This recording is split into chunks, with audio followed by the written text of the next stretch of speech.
Well, it's Charmbo here. Today me and my friends are playing a 4-player game of the prototype edition of Neta Tanka by La Boîte de Jeu. It's releasing on Kickstarter June 5th, so in a few days' time. So they're not the final product for all components and so forth. It'll just give you a basic idea. It's a worker placement game, and the main board represents the main locations that we can visit throughout the game. It is set as a Frost River tribe, so we're all members of the Frost River tribe. Our player boards represent our different clans, and the main part of the board is the Neta Tanka, and he is the chief, or the main elder of the tribe, and it's time for him to retire, and each clan is now competing to be his successor. So the middle of the board itself is the most powerful part of the board, and that's the Neta Tanka himself. And you can use one of your worker meeples to visit this location. You do have to pay to visit the Neta Tanka. You either have to make an offering of vegetables or meat, and it will allow you to either choose a one-off bonus Neta Tanka card. It also can produce a generosity point, which I'll explain soon. Or the other side, it's the only place on the board where you can actually put an animal skull on your totem pole, which is actually a big deal in the game and worth quite a few points at the end. Surrounding the Neta Tanka are the village elders. So we have the Elder of Nourishment, Elder of the Forest, Elder of Handicrafts, and Elder of the Hunt. So basically these are locations with a choice of two, so we'll explain those as we keep going. There are two of the Elder locations though which have a mandatory move. For example, if I visit the Elder of the Hunt, my very next turn, my worker meeple must follow the footsteps and supply wood to the whole tribe for everybody to use. That is a mandatory move. There's another one of these locations from the Elder of the Hunt. And that is one of the most unique parts of Neta Tanka itself. It's a hunter-gatherer type push-pull mechanic, whereas you can't go and visit and get some wood unless somebody has actually provided wood in the forest first. So somebody has to come to this location and provide wood for everybody to use before someone can go to this location and take the wood.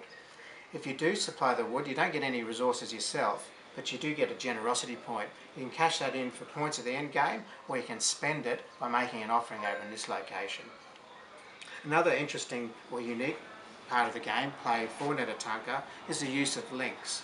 I haven't seen this in any other worker placement game at all, but basically if you can secure two sites with a link icon in the middle, not only will you resolve the resources of each location, but you will get the bonus from the middle as well.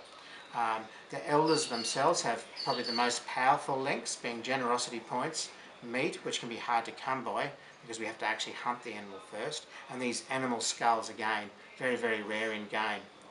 The final one is tokens, so you can actually come and choose from the tokens about what your link's going to be, again, which is very powerful.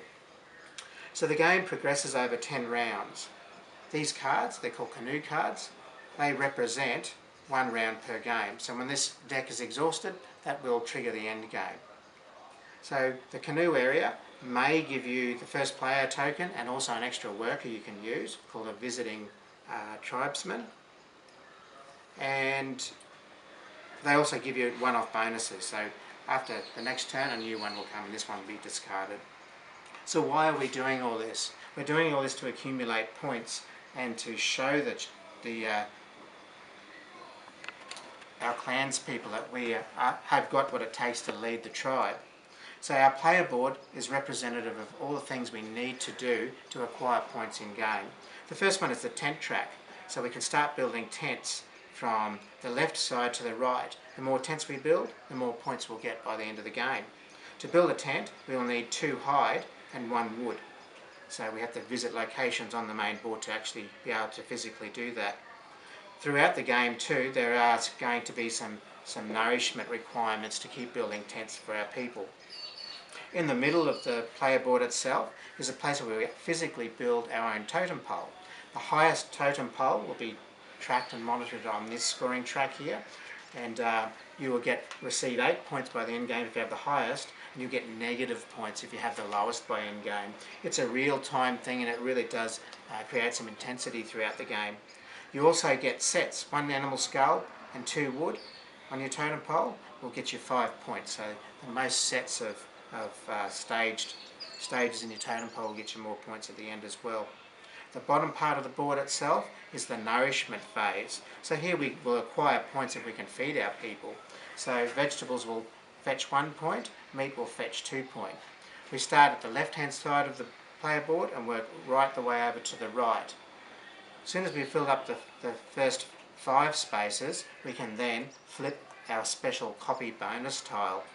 You see, like most worker placement sites, you can only have 1 meeple per location. But if you unlock this ability, you can have 2 meeples per location of different colours. You can't visit the same one yourself.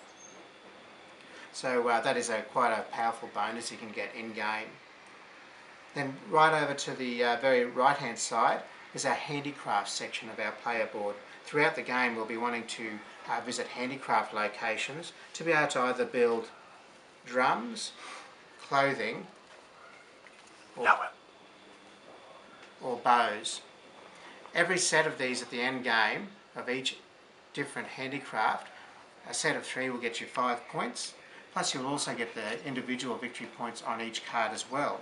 To be able to make, for example, this item of clothing, I'm going to need 3 hide. If I can get that, I'll most certainly get 5 victory points at the end of the game as well. Okay, so that pretty much explains why we're doing what we're doing. The person with the most points at the end of the game becomes the new Neta Tanka and also winner of the game. I did fail to mention that at the beginning of the game, every player gets a secret objective card. You can choose to actually do what is on your objective card for points at the end. Everybody gets 5 points at the end for finishing it. If you think you can't do it throughout the game, you can cash it in for 1 generosity point. Again, it'll fetch you a point at the end, or you can use it for an offering throughout the game. Okay, let's get into play.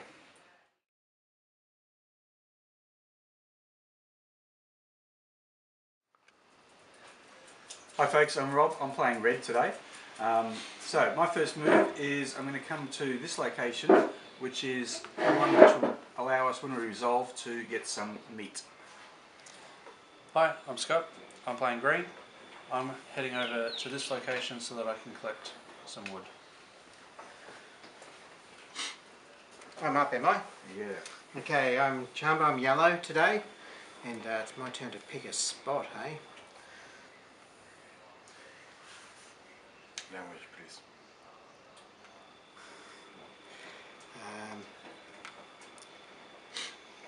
I'll visit the elder straight up, I think. Hi, my name is Miguel, and I will visit the Neta Tanka because I'm that kind of guy. You're that kind of guy. Have you got meat? To visit the Neta Tanka? Do I need it now? Because I thought I could collect it through the game. Oh, yes, of course, yes. Okay, yeah, sorry. Keep going. Alrighty, I'm going to go to Starting resources. this location, which will allow me to take a pick of an action to either get some mushrooms or feed my tribe. Yeah, what do I get again? What are the starting resources? 210. Alright, I'm heading over here so I can add some food to my player board and also make the link. Okay, back round to me. Okay. Because I'm a very generous sort of person, I'm going to go out and hunt for the better good of everybody. I think you're a very generous person. You're a very good man. I'm gonna go to the elder, which let me do something with wood. I don't remember. Ah, putting wood in one totem or getting wood from the bank. Yeah. And next turn I will go and provide wood. Yeah, that's actually providing wood. an important part to explain as well. Anything with a hand under it comes straight from our general supplies, whereas anything without the hand actually comes from the hunting and gathering spots on the board. And for my last action, I'm going to... Sure, let's go over here to this location, which will allow me to do a bit of a buffalo hunt and provide some some things for the tribe, as well as provide another link. My last worker is going to head over to this location so that I can start working on some sets over here. Okay, well I'm going to go and visit our journeyman over here. So I'm going to go over here. I'm going to take the, hopefully take the first player token and the visiting nomad. I've been betrayed by all my friends, which I don't have in this game apparently. And also I stopped the link, which is also good. Well, I've used all my movements, Oh yeah, so true. you weren't stopping me from anything. So. Fair enough. I thought I was clever there for a minute.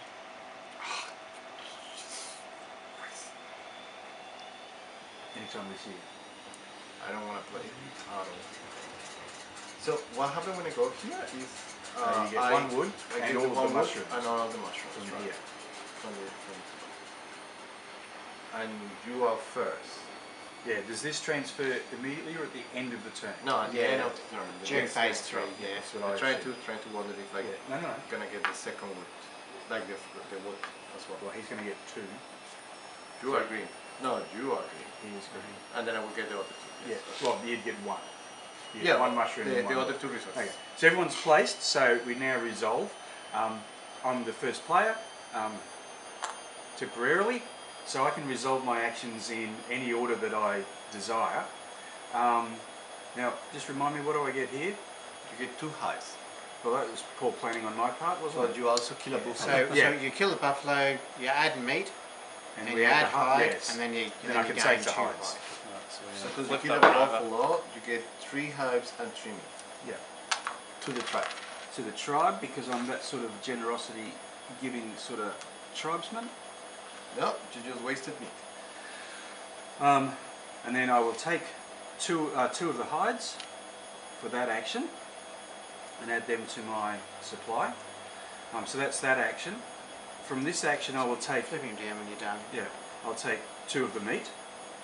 You have to pay a wood over here as well, Rob. I have to take a wood. Start the fires burning to cook it. I'll take another wood, another meat for this link. The link, yeah. I'll then do this action, which is to either take a mushroom or feed my tribe. Correct? Yes, Correct. that's correct. Okay. And this will allow me. This link will allow me to take a wood from One the extra general wood. supply. Yes. So I'll take that wood back that I paid over there, Mm-hmm. and then I will take another mushroom. Stabbing you. And Scott's up. Alright, so my action is going to be to take 2 wood from the supply, No, from the tribe supply. tribe Yes. supply. I'll also, because of the link here, will take the mushroom. And then from here I will use the mushroom Oh, because that doesn't have to to place hand. onto my player board, which gives me a Yeah. point at the end of the game and working through that way. Over here I'm just going to take one of these cards, which I will choose in just a moment. Because I didn't actually think about it, I will take one of those. So a new card comes out, and then we get to see what the next card is going to be. Fancy balls. Okay. Okay, so Charmbo is going to get some meat for his people from the general supply. He has also just killed himself a buffalo. No, you collect. I collected it. I've brought him into our fields anyway. And for that, I get 1 generosity point. Because I'm a generous sort of person. And I'm also very social. I'm also very social. I've gone and visited the people in the canoe, giving me the first player token and also the visiting nomad. And that ends my phase 2. You You have can to pay a pay? cost there. I pay my meat. Yes, sorry. That's why I got the meat to begin with. Cheeky. Right, so the first thing I'm going to do is collecting 1 wood from the general supply, the generosity of gods. And then I will collect that meat that also comes from the general supply. And then I will pick up this fancy card. Where are the cards? Those ones at the top. Yes. So, yeah, so you've got, But you need to pay a. you You either got to pay take meat. Yeah, needs to do that. mid or two You mushies. can either take Or three, I can add three hide, one horn, skull, one skull. two meat. Build the tent. Oh, What is that? So probably just. That is allows you to build a tent. Yeah, Yeah, build a put tent. a timber or a hide on your your tent tent. site. Or build a craft. Handicraft. Yeah. I think I'm gonna go. So, because he has a hand on it, it means Yeah. that I can get this one for free. Because this is a No, wood. it's not the card. If you had a card, you'd be able to take a wood or a Oh, I a need the hide to be card able to first. build it. To build that. Interesting. Okay, in that case, I will take that card, which I'm not gonna need to use right now. No, you can just use it whenever. That's right. Anytime you like during your turn. Yeah. In the future. You spend your meat. And I spend my week. Done. Thank you. Okay, so that brings us to phase 3, end of round. And you've got Oh, one. okay, they will. Oh, sorry. No, that's There's one okay. more. He forgot about himself. And he missed out on the mushrooms because some Yeah, other greedy because plans some been greedy grabbed. blind Well, it teams. was either or. He's still got something.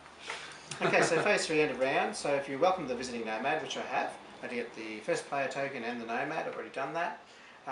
If the buffalo tokens are both caught, nope, only one's caught. They stay as is. If there are more than 3 meat in the tanning area, we have to get rid of the surplus meat. It goes off. The visiting canoe card now gets changed, so that gets discarded and a new one comes out. And everyone takes back our nomads, except for those on the mandatory footstep locations. I really like these cards, how they represent weeks in the tribe's life, and I think that's very clever. Yeah, it is good. Yeah, absolutely, and it's a good timer for the game.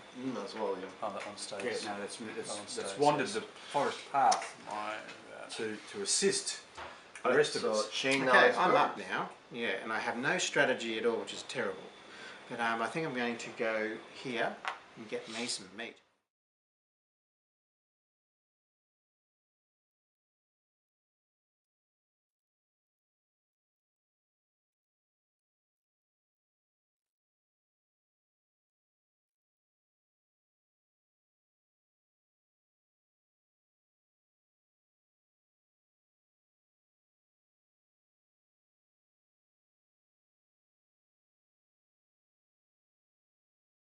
As we go. Okay, it's time for our final scoring. So we'll start by scoring our tents, who built the most tents and the points from those tents and so forth. So So I've got 7, Shane's got 3, Miguel's got 3, and Rob has 17. So Rob's really focused hard on tents as his strategy. The only one who's done so. So, Okay, so now we go to the totem pole, which was my main strategy. So I have. Oh, you go first. Sorry. yeah, so I've got 5 points there. Shane's got 15. 15 points. Miguel's got 10 10. points, and Rob's got 5 points. And then we go the actual track. Oh, would you like to explain why do you get 5 points? Yep, Yeah. totem Do pole you track want to now. just explain why you've got Oh, 5 points? so yeah, so on with the totem for every combination or every set of 2 wood and 1 horn skull is 5 points. So Shane did really well with that. He was able to get 3 sets of those. Okay, so now we claim the prize for our height of totem poles. So I claim the victory of having the highest one, so I get 8 points. Blue has come in second with 4 Blue has a points. name, my friend. Miguel. Thank you. That's coming in 4 And points. Scott gets -3. Yeah. Red gets 0, Scott gets a -3, unfortunately. Well, fortunately for me. Now we're going to nourish our clan. Alright, so that's So meat gets 2 points and mushrooms get 1 point. so I've got 5 points. Rob. Shane's got 6. Miguel's got 8. And Rob's got 11. Rob's going to take this out, I think. I don't think so. Yeah. Okay, handicrafts. Now this is where Miguel based a lot of his strategy. So it's interesting to So- see the so we get- strategies play out. So we Same get with points Scott? for the actual cards that have been completed as well as sets you get 5 points for each set that you complete. I've got 5 points. Shane's got 5 points. Miguel's got A set 8 points and a set. plus a set, so 13 points. Sorry, just run that past me again. Sorry, mate. You've got 5? 5, 5, 13, and 0. Yep. Okay, now we go over to our objective cards. Who completed their objective cards? Oh, I know we all cashed ours in for generosity points. Miguel did, So Miguel had, so he gets a further what 5 did you points. do? He What had did you do? 2 completed sets and at least Is that 2 completed sets? No, Sorry. that's 2 different Sorry. cards. two No, two different cards. 2 yeah. cards the same. Oh, sorry, 2 cards the same. Handicraft cards, Yep. and And his total. the totem had to have 2 complete sets, which he managed to achieve. So he got 5 bonus points for that. Okay, now cash in generosity points. Generosity Now points. this is also an interesting. I've got 10 points. I haven't for that. seen this in a game yet, where someone actually collected them for the point value at the end. So that was very interesting. Very well done. Yeah, well, it wasn't by design. It's poor management. Actually cashing them in to use them for better things. Well, let's see if it was poor management. Might have worked off in your favour. Rob got an additional 1 there. Yeah, I bet it did. Okay, let's add that up and see who is the next Neta Tanka. Right, well, 29 points was Scott. On last place? Yeah. Wow, I didn't expect this. 34 points was me. 37 points was Shane. Yes! And with 43 points was Miguel. Well done. Our Wisest person on the table. and our cameraman has won the game. Thanks for watching. We'll come back with some thoughts maybe. Yeah, sounds great. Yeah.